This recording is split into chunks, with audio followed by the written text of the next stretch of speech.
Yes प्यारे बच्चों, अब हमारी है theorem 10.11 the sum of the either pair of opposite angles of a cyclic quadrilateral is 180।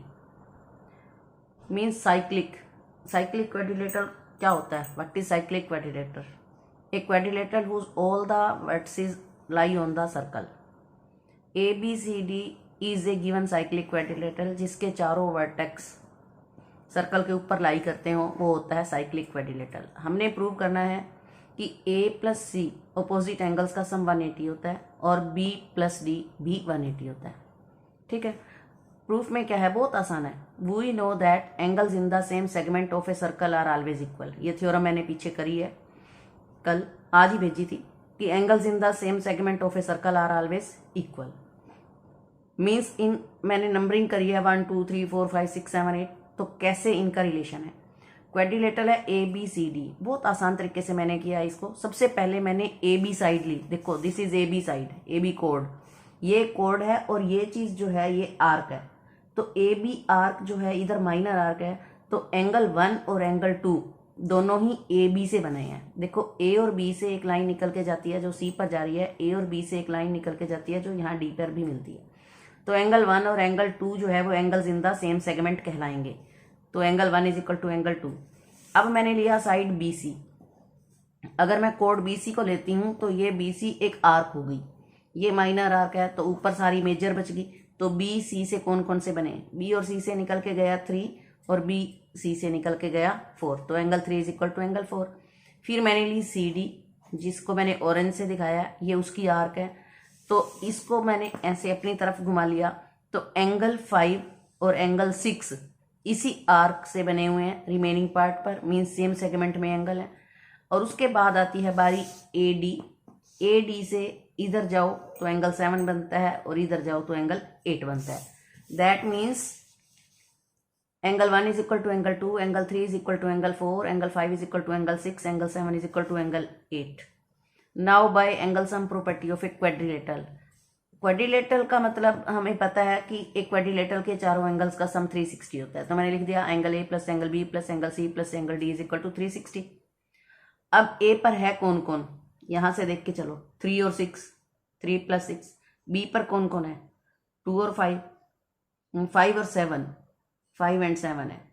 और C पर कौन है? 1 और 8।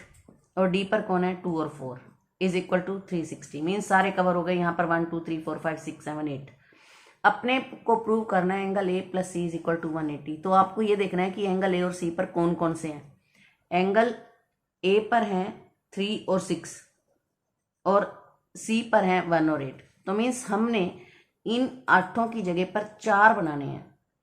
मीन्स हमने एक एक को दूसरी की जगह पुट कर देना है। जैसे एंगल 3 तो मेरे को चाहिए, तो 3 पड़ा रहे, 6 भी चाहिए, ये भी पड़ा रहे। अब 5 जो है वो एंगल B पर है, तो हम इसकी जगह 5 की जगह पर क्या पुट कर सकते हैं? 6, क्योंकि ये दोनों इक्वल हैं। तो मैंने 5 की जगह 6 पुट कर दिया। अब 7 भी मुझे नहीं चाहिए, तो 7 की जगह मैं 8 पुट कर सकती हूँ। फिर 1 और 8 तो चाहिए ही थे। फिर बाकी बच गया 2 और 4। 2 की जगह पर मैं 1 पुट कर सकती हूँ और 4 की जगह पर मैं 3 पुट कर सकती हूँ। This is equal to 360। अब देखिए 2 टाइम 3, एंगल 3 2 बार आ गया, एक यहाँ एक यहाँ। एंगल 6 2 बार आ गया, एक यहाँ एक यहाँ। एक 8 भी 2 बार आ गया और 1 भी 2 बार आ गया। ठीक है, 2 सारों में से कॉमन ले लो। A और C प्रूव करना है, तो A पर है 3 प्लस 6 और C पर है 1 प्लस 8 या 8 प्लस 1 इज इक्वल टू 360। बाहर वाला 2 इससे कट जाएगा, तो A plus C is equal to 180। इसी तरह जब अपने को B और D इक्वल 180 प्रूव करना है, तो हमने 3 6 1 और 8 को हटा देना है। तब मैं 1 की जगह 2 पुट कर दूंगी और 8 की जगह 7 पुट कर दूंगी। ये कंसीडर कर लूंगी और इनको छोड़ दूंगी। जब A और C पुट इक्वल 180 पुट करना है, तो B और D वाले एंगल्स की जगह मैंने इनको सब्सटीट्यूट कर दिया। ठीक है, ये थी थ्योरम हमारी 10.11। बहुत आसान थ्योरम है और अच्छी भी है, पेपर में आ भी जाती है। Sum of the either pair of opposite angles of a cyclic quadrilateral is 180। एक थ्योरम और है 10.12 बच्चों, वो मैं कल भेजूंगी। आज मैं आपको इसके साथ 10.5 के क्वेश्चन, कुछ मैंने 12 है टोटल, मैंने 6 करे हैं, तो मैं 6 क्वेश्चंस कर देती हूँ। कल एक थ्योरम रह जाएगी और बाकी के 6 क्वेश्चंस रह जाएंगे। तो यहाँ हमारा चैप्टर लगभग कंप्लीट होने वाला होगा। एक्सरसाइज है 10.5 question number 1। In figure A B C are 3 points on a circle with centre O such that angle BOC is 30 degree and angle AOB is 60. If D is any point on the circle other than the arc ABC, find angle ADC। बहुत आसान। AC arc है, AC arc centre पर 60 + 30 90 degree का angle बना रही है। बेशक OB बीच में है, लेकिन total AC ABC total A से लेकर C तक 60 + 30 90 डिग्री बन जाता है। और D जो है वो रिमेनिंग पार्ट पर है। हमने ये देखना है ना D कहाँ, इसकी लाइन कहाँ जा रही है, C के साथ, और ये जा रही है A के साथ। तो AC आर्क को कंसीडर करना है कि ये सेंटर पर बनाती है 90 डिग्री, तो रिमेनिंग पार्ट पर क्या बनाएगी। हमें थ्योरम आती है, angle subtended by an arc on the centre is always double by the angle on the remaining part, कि सेंटर पर बना एंगल रिमेनिंग पार्ट पर बने एंगल का डबल होता है, ट्वाइस होता है। तो यहां से हम एंगल एडीसी निकाल देंगे। इसी तरह ये है, ए कोड of a circle is equal to the radius of the circle, कि जो ये कोड ए बी है इसकी लेंथ ओ ए और ओ बी के बराबर है। तो हमने सर्कल बनाना ही इस तरीके से है, फिगर बनानी ही इस तरीके से है। पहले मैंने कोई भी एक रेडियस ओ ए लेकर एक सर्कल बना दिया, तो जितना ओ ए था मैंने यहाँ पर भी ए से इतना कट कर दिया, तो ए बी बन गई, तो ये बराबर बन गया मेरा। अब ए बी उसने कहा क्या है, find the angle subtended by an arc at the point on the minor arc and on the major arc. Major arc पे भी एक पॉइंट लेके उसका एंगल निकालो, और माइनर आर्क पे भी एक एंगल उसका मेजरमेंट निकालो। तो कोई बात नहीं, बहुत आसान है। ए बी ए कोड such that A B is equal to O A is equal to O B, means सारों को इक्वल लेना है। दैट मीन्स जो ट्राइंगल ए ओ बी बन गई that is equilateral, and we know each angle of equilateral triangle is 60 degree. अब जो ये ए बी आर्क है, माइनर आर्क जो है वो सेंटर पर 60 डिग्री का बनाता है, तो रिमेनिंग पार्ट पर कितने डिग्री का एंगल बनाएगी। रिमेनिंग पार्ट पर मैंने एन ले लिया। अगर ये आर्क माइनर है तो रिमेनिंग पार्ट मेजर बचेगा, तो मेजर पार्ट पर मैंने एन एक पॉइंट ले लिया। उसने कहा था कि एक पॉइंट मेजर पर ले लो और एक माइनर पर ले लो, तो मैंने मेजर पर एन ले लिया। अगर ये 60 डिग्री है 1, तो मेजर पर मीन्स उसके दूसरी साइड पर बना एंगल जो एन है वो बन जाएगा 30 डिग्री। ठीक है, अब यहां पर मैंने एंगल 4 लेट कर लिया। इधर अगर 1 एंगल 60 का है तो ये पूरा एंगल कंप्लीट एंगल होता है, तो उस तरफ जो major arc A B major arc है वहां पर बनेगा 360 में से एंगल 60 गया 300। अब ये 300 बन गया। अब ये मेजर आर्क है, तो ये माइनर आर्क पर मैंने एक एम ले लिया, वो कितने डिग्री का एंगल बनाएगा, तो उसका हाफ बनेगा। Let M be a point on the minor arc, तो ए एम बी जो एंगल है that is half of angle 4। मीन्स जो छोटा एंगल निकालना है तो सेंटर पर बने एंगल का हाफ कर दो, अगर सेंटर वाला निकालना है तो रिमेनिंग पार्ट पर बने एंगल का डबल कर दो। उसके बाद आता है क्वेश्चन नंबर 3। फिगर है आपके पास, बुक में फिगर बनी हुई है। पी क्यू आर एंगल जो है वो 100 दिया हुआ है।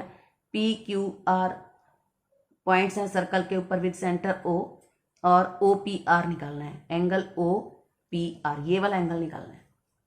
तो बहुत आसान है। ये वाली आर्क देखो इस तरफ, क्योंकि एंगल उस तरफ बना हुआ है तो ये वाली आर्क देखनी पड़ेगी हमें।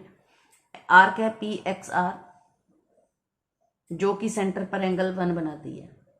सेंटर पर 1 एंगल जो है वो रिमेनिंग पार्ट का डबल होगा। अगर ये 100 है तो ये एंगल 1 जो है वो 200 का हो जाएगा। वही थ्योरम लगा दो। ठीक है, अब एंगल 1 200 का हो गया, तो यहां पर मैंने एंगल 2 लेट कर रखा है इस तरफ, जो ट्राइंगल के अंदर जा रहा है। पी ओ आर ट्राइंगल के जो अंदर जा रहा है एंगल 2, वो बच गया 360 में से 200 गया 160। ठीक है, अब ट्राइंगल पी ओ आर में O P is equal to O R, radii of the same circle है, तो दैट मीन्स ये जो ट्राइंगल है दिस इज आइसोसेलेस ट्राइंगल, जिसमें O P is equal to O R है। तो ये जो एंगल्स हैं ओ पी आर और ओ आर पी दोनों इक्वल होंगे। अगर हमें एक वर्टिकल एंगल पता होता है, 7th क्लास में हमने यूनिट 8 के अंदर पढ़ा था, अगर आइसोसेलेस का वर्टिकल एंगल पता है तो बेस एंगल्स निकलने आसान हो जाते हैं। कि 360 में से वर्टिकल एंगल 160 माइनस कर दो, 180 में से 160 माइनस, जो बाकी का बचा है वो 2 बराबर हिस्सों में बट जाएगा, क्योंकि 2 साइडें बराबर है, तो ये आ गया 10 डिग्री। उसके बाद है हमारा question number 4। Angle A B C, angle A B C mark करना है अच्छे से, क्योंकि इसमें बी डी जा रहा है तो कहीं आधा ना मार्क कर लो। एंगल ए बी सी पूरा बी पर, ए बी और A C 69, A C B ACB 31, find angle BDC, ये निकालना है।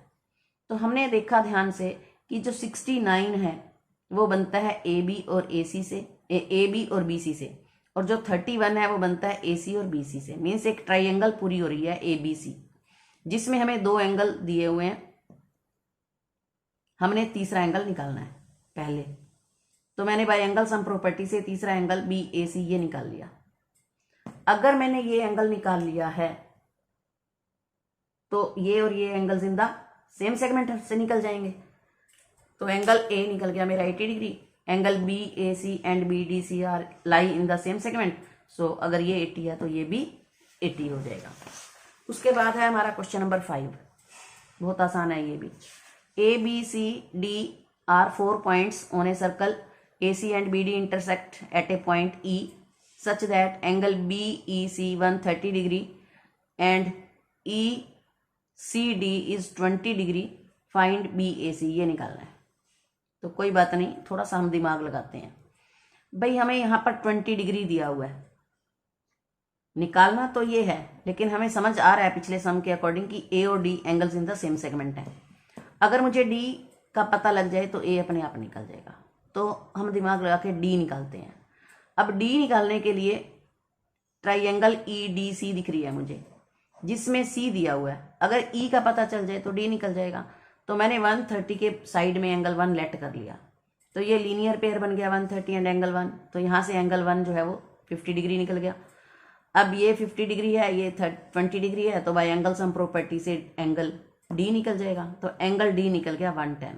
अब angle BAC and angle BDC lie on the same segment.